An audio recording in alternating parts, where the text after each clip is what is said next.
Joe Tossi from TechTables.com, and you're listening to the Public Sector Show by TechTables. This podcast features human-centric stories from public sector CIOs, CISOs, and technology leaders across federal, state, city, county, and higher education. You'll gain valuable insights into current issues and challenges faced by top leaders. Through interviews, speaking engagements, live podcast tour events, we offer you a behind-the-mic look at the opportunities top leaders are seeing today. And to make sure you never miss an episode, head over to Spotify and Apple Podcasts and hit that follow button and leave a quick rating. Just tap the number of stars that you think this show deserves. Welcome to the podcast. Super excited to have you all here. We have a couple returning guests, and we'll kick off with you. Robyn, just short intro about yourself. Okay, I'm Robyn Doughtie. I am the CIO for Fort Bend County. I have been in this role for about 5 years now. I have a team of about 91 individuals, and we support about 900,000 residents, 83 departments and offices, and about 3,500 employees. Fantastic. Manny? My name is Nagothu. I'm a field CISO at SentinelOne. As part of my role at SentinelOne, I work with product and engineering teams. I specialize in cybersecurity strategy, incident response, and risk management. Fantastic. And also plugging my own content. We will link to the show notes when the episode that we had of EDUCAUSE that we just recorded 2 weeks ago will come out. That was fantastic. We had the Deputy CIO for Purdue University and the CIO for the University of Montana. That was a great episode on AI versus AI. Sindhu? Sindhu Menon, Chief Information Officer for Harris County, and also the Executive Director for Universal Services. Universal Services is a department that has about 500 plus folks, 520 folks. We are responsible for technology, information technology, fleet services, and 311 services, along with some of the electronic document management systems. Overall, Harris County, the third largest county in the nation. We have about 20,000 employees and cover about 4.7 million residents. So I've been in my position for the last 2.5 years, 1 year as the executive director, and prior to that, I joined the county as a CIO. Thank you for having me. Also a link to episode 150. Sindhu came on last year. That was a fantastic episode and returning. Thank you. Misty? Hi, Misty Witmer, Chief Information Officer for Galveston County. I've been there just over 3 years, originally from Lancaster County, Pennsylvania. I've spent my whole career in public sector and nearly 30 years in technology. Happy to be here and really happy to be amongst a lot of female leaders in technology. It's very cool. Yeah, it's super cool. And if you're watching on the camera, eyes here, it's Misty's birthday today. Misty's birthday. You can DM her on LinkedIn, happy belated birthday when you watch this episode. And we did sing to you. Oh, and I totally forgot, Robyn, where's Robyn? Robyn, for the biggest W I've ever seen, picked up German chocolate cake and a gluten-free cake. So before I make it to dinner tonight, I'm gonna be hitting that cake. So 4 p.m., Tim, don't worry. I'll be definitely hitting that cake. So Sindhu, we have a mutual friend. And you told me you didn't read the questions before, which is so great. I love this. I always love the surprise. We have a mutual friend, Rob Lloyd, who moved from San Jose to the city of Seattle. But when I ask him for questions or how he's thinking about certain problems, he is insanely responsive. I don't know if there's two of him in the world, like running that, but he's given me a lot of fantastic stuff. And I actually had asked him some questions because I knew you were coming on. And so I actually have, over time, I have a database of questions Rob has asked. And so this is where this is going to come from. So he has recognized you and your success in leading IT turnarounds. And so he's curious, how are you building an organization that remains both resident-centric and future-proof while managing your current transformation initiatives? Typical of Rob. Great question there. See, I don't even have to ask anymore. I just ask CIOs. Yeah. Thank you, Rob, for this question. That's a great question. The reason I say that is because when I joined the department, one of the things that we were dealing with was just the systems, making our systems resilient, right? We were having a lot of challenges in terms of the downtimes and the results of those downtimes. So I had to step in quickly in order to stabilize and ensure that there was a consistency in operation, while there was a desire from my leaders, the Commissioner's Court and my partners from the other departments, to move the county forward from a digital perspective, right? We had to move very fast.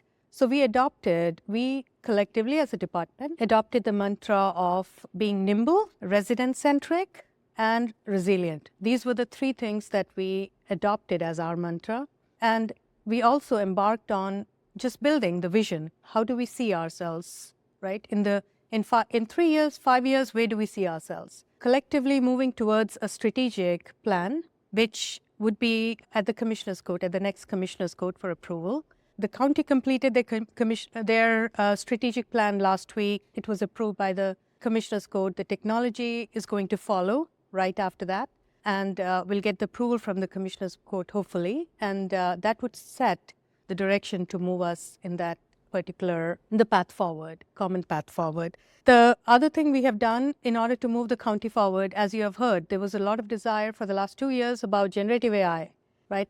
Large language models, how are we going to adopt those, right? There are a lot of demand coming in for us, so we embarked on the Innovation Lab. We had the opening of Innovation Lab early this year for the Harris County.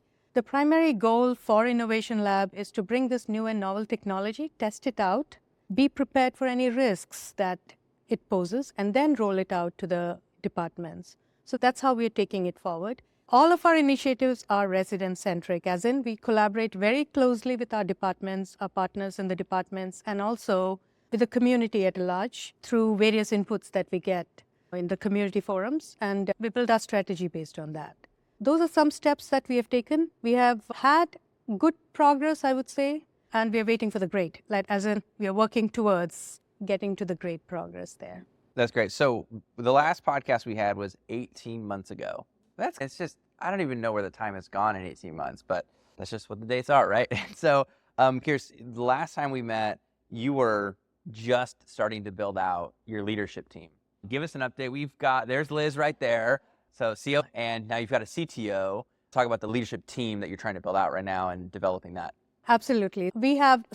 As the transformation happens for the department, I needed to make sure that the right leadership was there to take some of the key responsibilities. The initial step was for hiring. Technology is one of the key functions that we support for the county. It is centralized technology operations, right? So having a strong CTO, Chief Technology Officer, who would make sure that the technology operations, which is our infrastructure, our information security, applications, all of those key operational pillars were stable under his guidance or under his leadership, was critical. So we hired Mr. Girish Ramachandran to help us with the technology operations as a CTO. The next, as I mentioned, we have fleet, we have 311, we have public safety technology, we have justice technology, quite a few things in our portfolio. So the second leadership position was on the justice technology. We are embarking on a modernization path for our justice applications. And Mr. Louis Carr, who was a prior CTO for Los Angeles Water and prior to that with the CIO for Clark County, we were able to hire him to lead that justice, the pillar for justice, which is super critical for us. And then for our project management, enterprise project management office, and some of the other key initiatives, I was looking for another great leader to take that on. And that's when I met Liz at NACO and was able to convince her that Harris County is the place that she wants to be. So we were able to get her into our team. So the three leadership positions, then I have my chief of staff who is responsible for the operations. And I also have my chief HR officer who makes sure that the people component of our organization is moving forward with all the initiatives that we want. Awesome. Thank you for the update. Missy, your transition from Pennsylvania to Galveston County brought a fresh perspective on the coastal operations. How has this influenced your approach to modernization and team culture, just being in an entirely new state and new city? Yeah, it was definitely quite a shift. My mindset, my strategies, my operations that I've known for many years, they all had to be adjusted to a completely different environment. So I really had to concentrate on failover and redundancy, and those things that were highly recommended in my previous role were an absolute necessity moving down here. Taking this role created an entirely new approach for how IT does business for Galveston County. Part of the reason I took the role is I wanted a challenge, but I also wanted something where I could really affect a lot of change. So it was important to me that I was able to modernize this entire enterprise, which was quite behind. Sindhu and I were just talking about that earlier. we were talking about how long does it take? And my 3+ years were still working through all of that. I think it's really important that you have those individuals on your team where I don't need a lot of me's. I don't need those like me. I need those who complement me. And I need to build a team where they have this mindset that 2 eyes are better than one, 2 sets of eyes are better than one. I don't need a lot of people running off and doing their own thing, but that we're really working collaboratively. How do they forge relationships with one another? What kind of strengths do they bring to the team? And these were all things that I strongly figured into creating a culture that would help me modernize that enterprise. Then when we talk about the coastal level of it, brings a whole different perspective. And I guess my biggest concern was snow in Pennsylvania. Coming down here, I have hurricanes, and though I did come from a tourist community, certainly the tourism down here is much more significant. We had to come up with a whole new set of solutions. Going offline during a disaster really is not an option. We have to concern ourselves with life safety and recovery. I needed to bring in individuals who were really centered on automation and failover and continuity, and had a real service mindset. We're going to be there through the thick and the thin, through the tough times. It's been different, challenging, and really rewarding.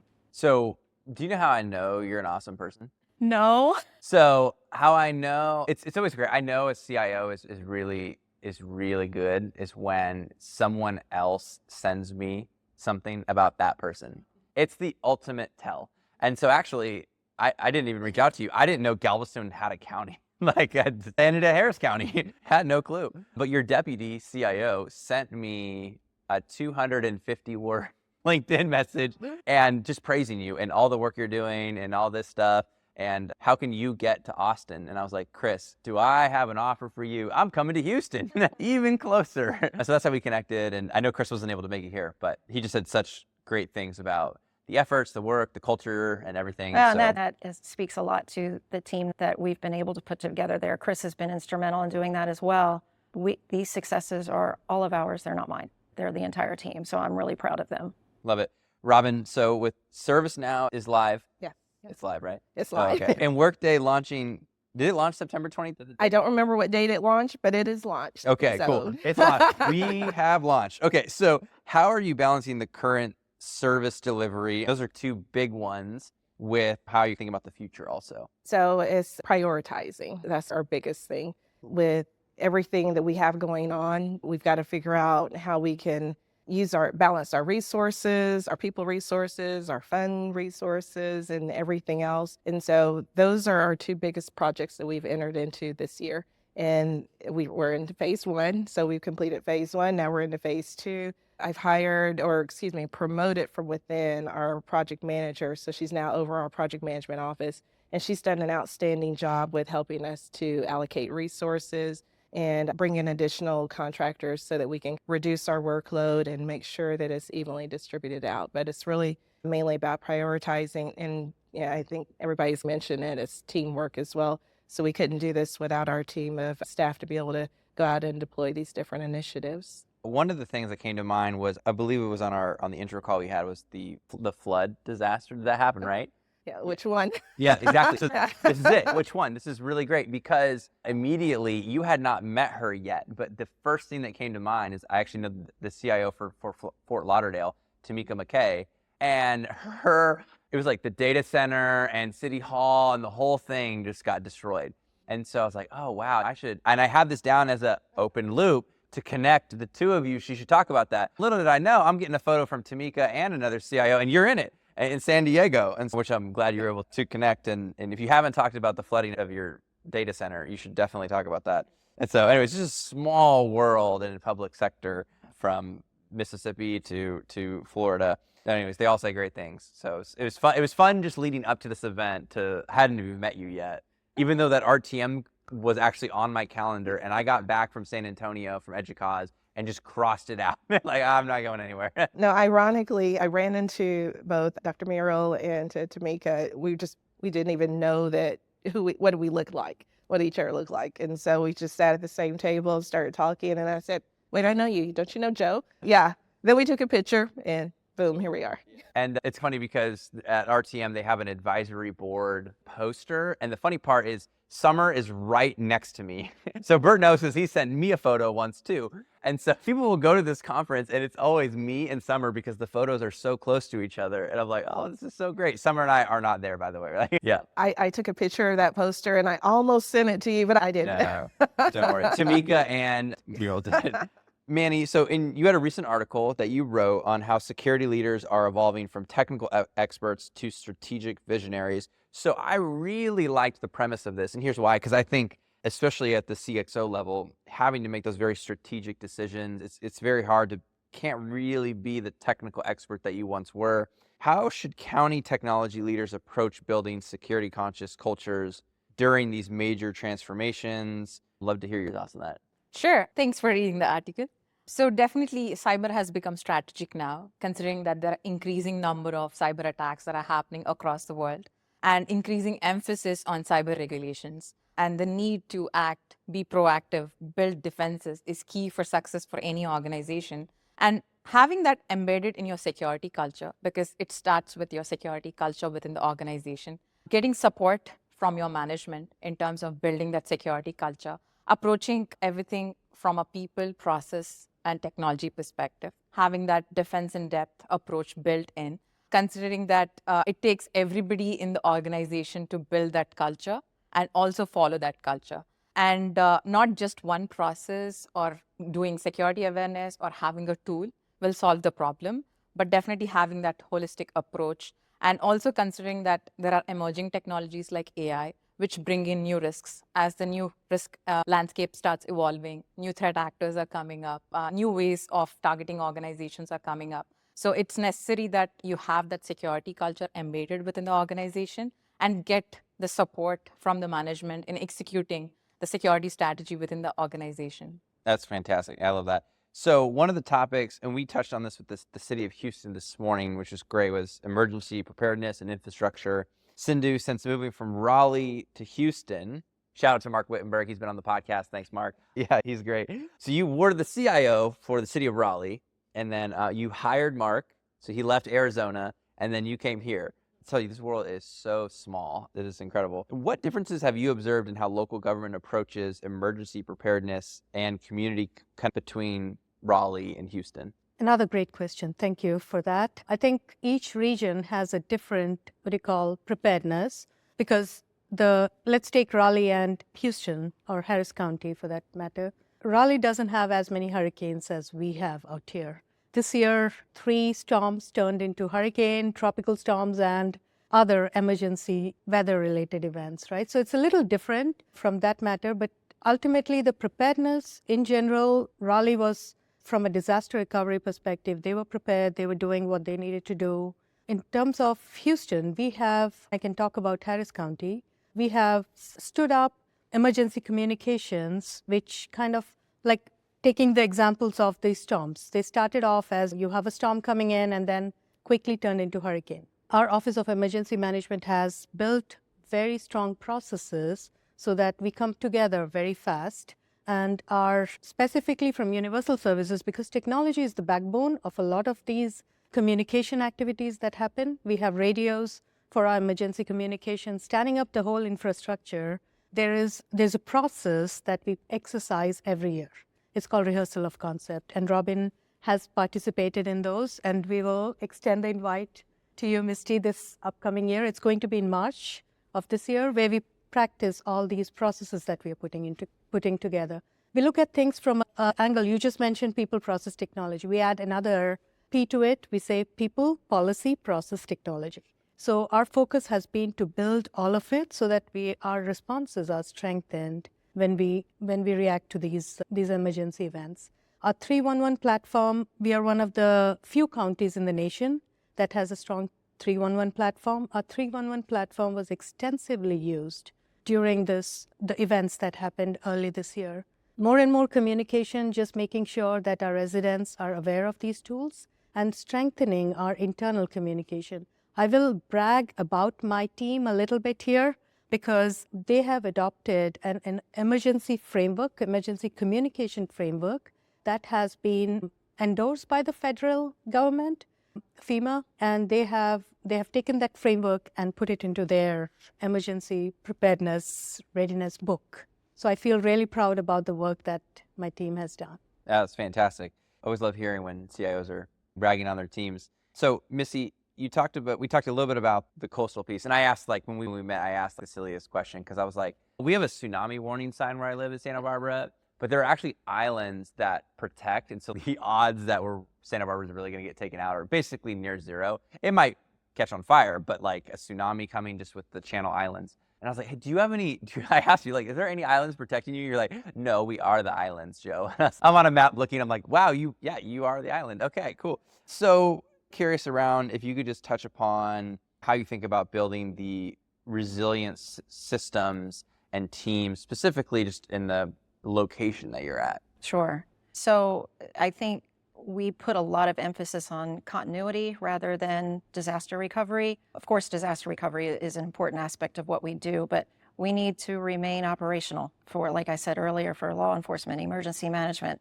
We did have a hurricane this year that we experienced, and we had a little bit of an event. While I was there, we had a data center our secondary data center, thankfully, but just 2 weeks prior, we had finished building out the fabric for that data center so that we had full failover capabilities. Literally 2 weeks prior, we had lost air conditioning during that event and had to take a lot of our items offline and kept our fingers crossed that we weren't affecting any kind of production systems at that time. We hadn't even had an opportunity to really fully test that. So I think it's important that I was the only one on site at that time, but in retrospect, we went back and did this whole after event kind of review and said, can't be the only one there. I was there actually at the Emergency Operations Center fulfilling a completely different role.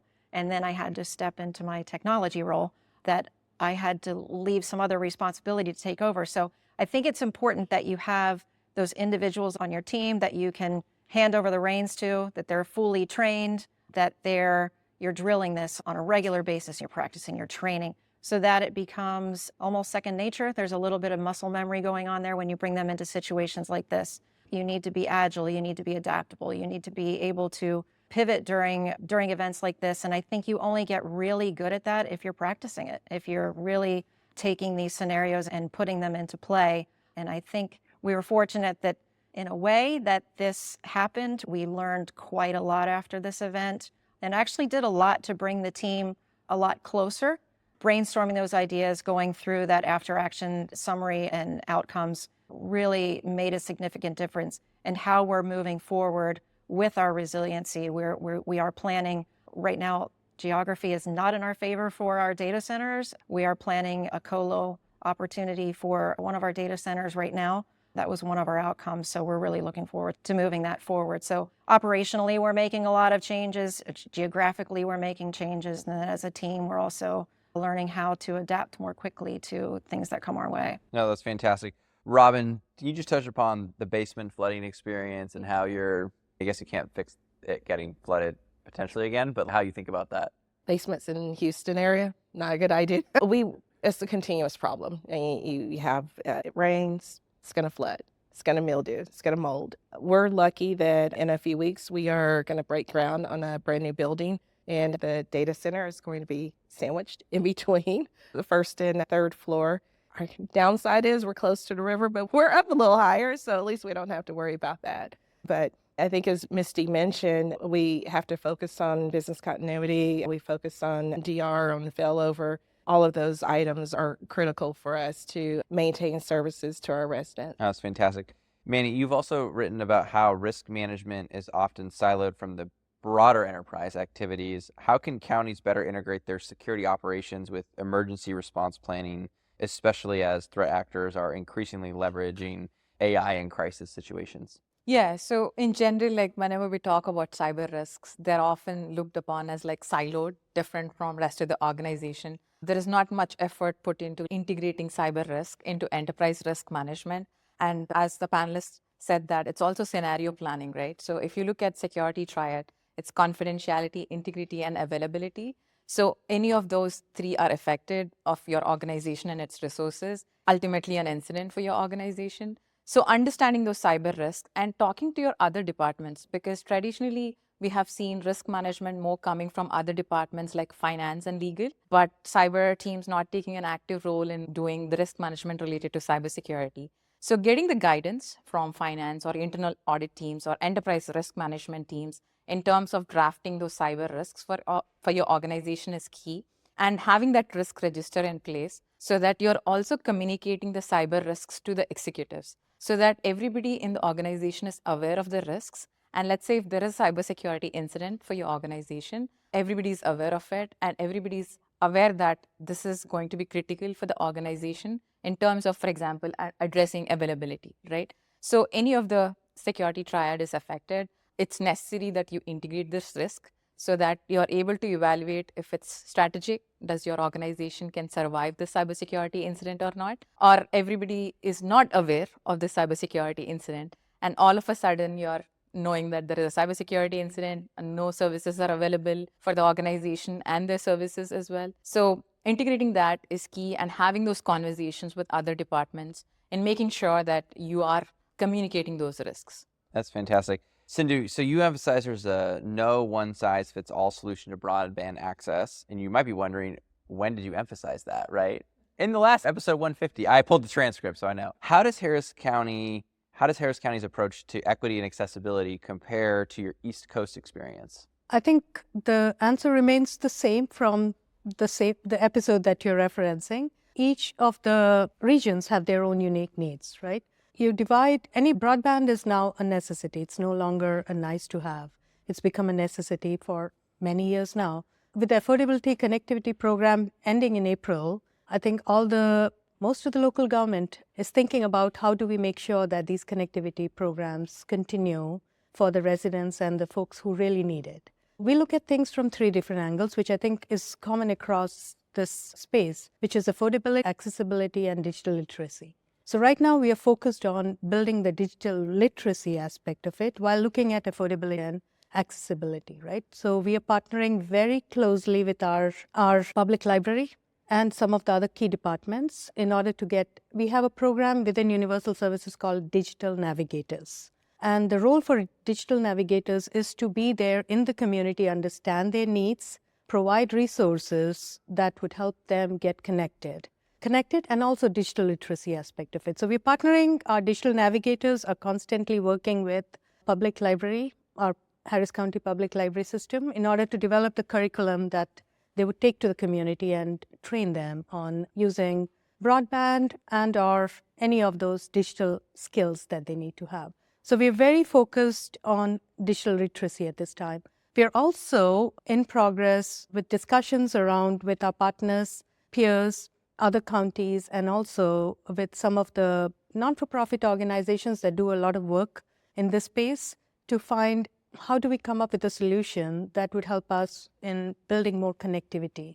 Specifically, I think City of Houston is in a much better space compared to some of our unincorporated areas around Harris County. Our focus has been very much into looking at where are those gaps, working with the state, working with the other counties in the region and the cities, trying to figure out these gaps. How do we collectively address those? That's been pretty much the focus since the last episode. And just one last point before we end, we will be developing. So we had our strategic plan for broadband released in the year 2021. This year we'll be this year is almost done, but we work fiscal year, right? So fiscal year 25, which runs from October to September. Before September 2025, we'll be looking at truing up that strategic plan and coming up with new milestones for the upcoming years. No, that's great. I like to touch on the digital literacy because I think a lot of times we get the infrastructure side of the house, we get all of that piece of it, but going to a high school campus, the end user in this case, and not everyone, but the end user can be high school kids, right? And in the case of the state of California, I think they give every kid an iPad, right? If you don't actually train them proper usage of how to use the iPad, it turns into a Frisbee like Jack in the high school locker room. Yeah, I like that. I don't think I think it's probably similar across a lot of high schools. There's not kind of someone on campus who is dedicated to, you just give it to them, right? So I think that piece is actually somewhat critical. So I'm glad that you're thinking about it. Misty, Galveston County's court system modernization shows how technology can transform some of those resident services. What are some of the early wins that you're seeing from your business intelligence initiatives related to that? We've just started scratching the surface of what business intelligence can bring to the county. We've been pretty lucky that we've been able to engage with a third party on looking at some of our court-related processes. We work very closely with them, and I think having that additional set of eyes, that group that you can bring in that has a fresh perspective, is really helpful. There have been significant improvements to the magistration process over the past several years. And I've been really fortunate that I have a commissioner's court who understands the power of data and real actionable information. The additional staffing that I've been given in that area has been really beneficial, not just on the court side, but countywide. And I think we're only just starting to really see some benefits from that. We do have a county and judicial technology advisory committee that meets on a monthly basis, and we've created some performance metrics that we measure on a monthly basis to see how court and court-related departments are performing against the measures that they've themselves come up with. So we've made some recent adjustments to that, and I think those can be really interesting conversations. They're very introspective when they start to see some numbers in front of them and really start to take that back to their offices and see what can they do a little bit differently. We've helped in creating some dashboards that tell some stories,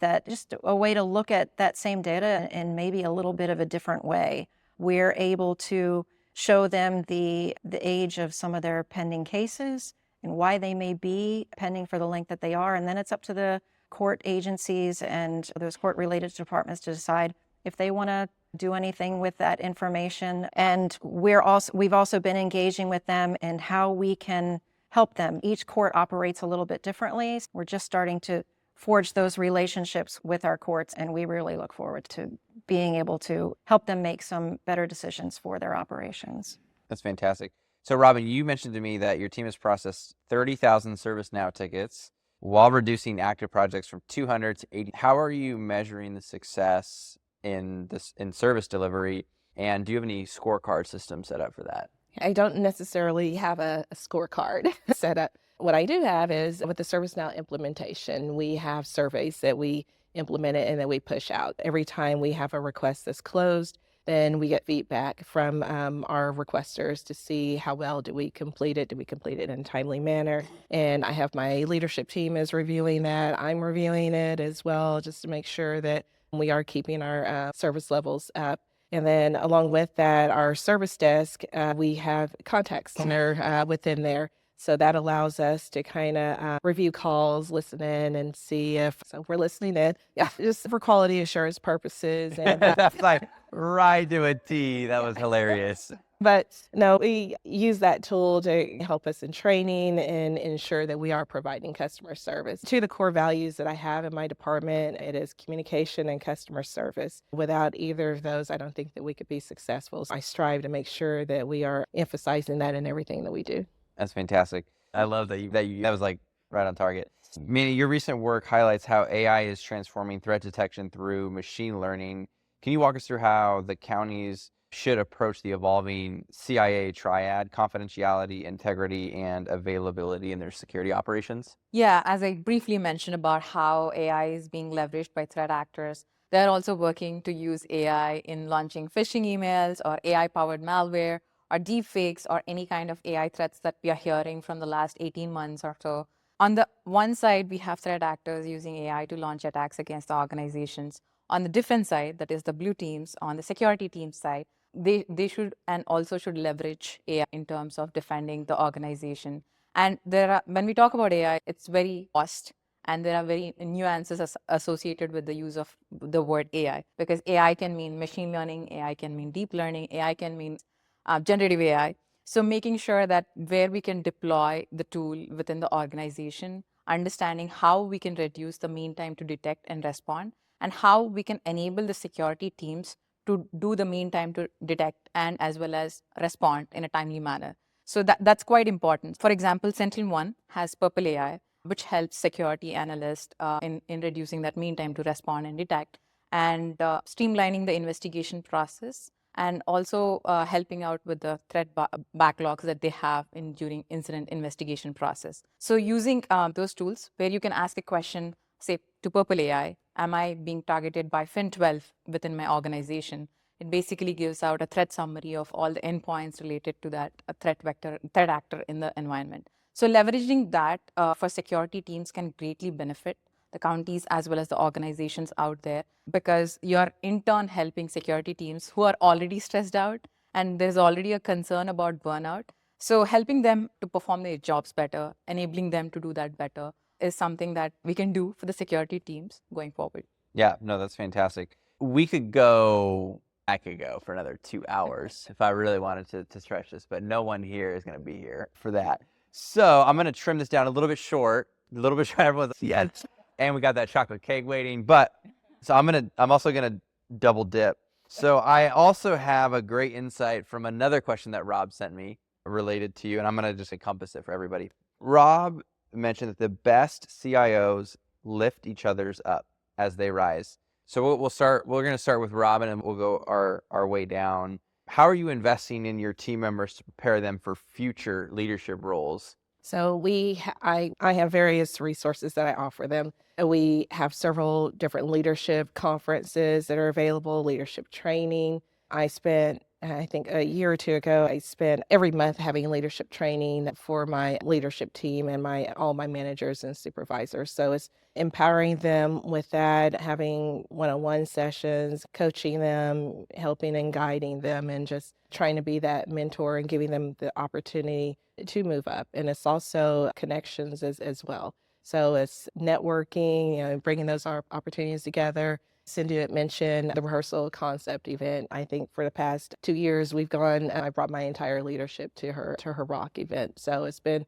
great to get to know the other partners that are in the area. I think Misty had mentioned we're all local, Lisa as well with City of Houston. So we're all in the area, and it's a good opportunity for us to just meet and network and connect with each other and bring our teams together as well.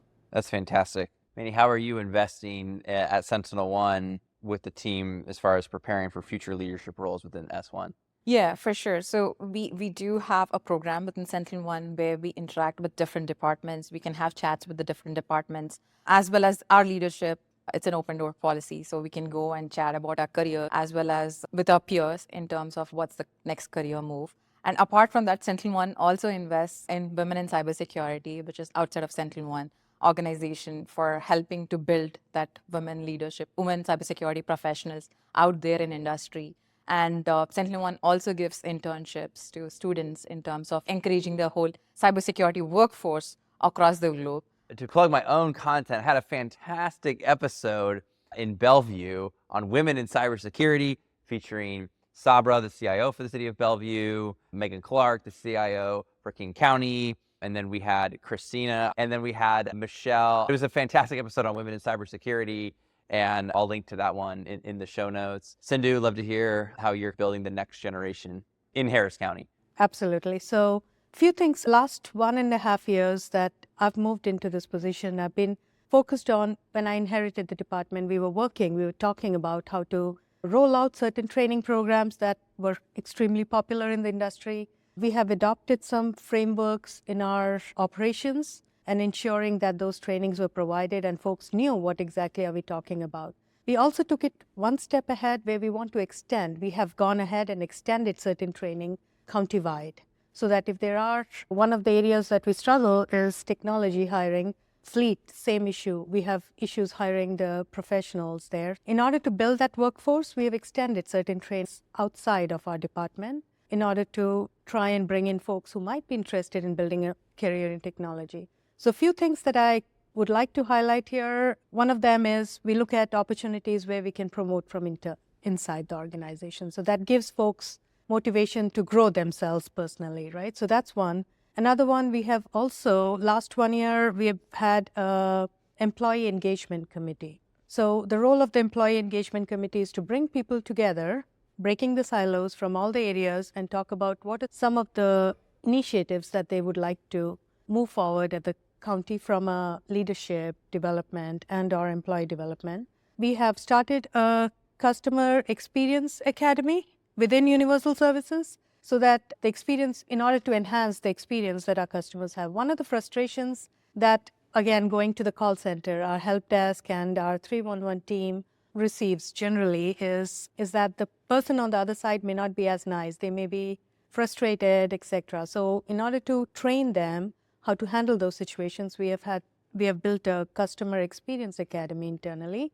And now this year, our focus is on developing the leadership academy. So training the leaders so that the next generation leaders could come up. We are standardizing those. Along with that, we also partner with our central HR team to work on some of those key, as an example, ethics training, mandatory cybersecurity training. So we partner with multiple departments in order to make those initiatives available also. This year, we have rolled out responsible AI training for all the county-wide employees who might be interested in learning about generative AI, large language model, how to responsibly use it. So several initiatives in order to develop our workforce and to make ourselves future ready. Yeah, no, that's fantastic. Birthday girl, bring it home. We allow some opportunities for our staff to shadow across multiple teams so that they can build their skill set and look for some forward-moving opportunities to move up in the organization. We too like to promote from within as much as possible. My team doesn't know this yet. They will. Find out. Oddly enough, I'm entering my third fiscal year now. At October 2 is the beginning of our fiscal year. I have made it one of my objectives to promote leadership within my team. So there will be new trainings, guys, coming your way that I really want members of my current leadership team, but those who have a desire to move into leadership, perhaps down the road within the county as well, to give them those opportunities. And as I mentioned earlier, I've been in my 3-year bubble, sort of working through some of the problems that I came into Galveston County, and I too am just starting to find community and networking in this area. I'm going to be encouraging my team to do more of the same. So we've already started that a little bit this fiscal year, and we're definitely going to make more of a concerted effort for them to find other leaders in the area that they can lean on. That's fantastic. At 3:59 p.m., man, I just feel so good right now. Thank you for coming on the podcast, and let's get some birthday cake. Let's do it. Hey, what's up, everybody? This is Joe Tossi from TechTables.com, and you're listening to the Public Sector Show by Tech Tables. This podcast features human-centric stories from public sector CIOs, CISOs, and technology leaders across federal, state, city, county, and higher education. You'll gain valuable insights into current issues and challenges faced by top leaders. Through interviews, speaking engagements, live podcast tour events, we offer you a behind-the-mic look at the opportunities top leaders are seeing today. And to make sure you never miss an episode, head over to Spotify and Apple Podcasts and hit that follow button and leave a quick rating. Just tap the number of stars that you think this show deserves.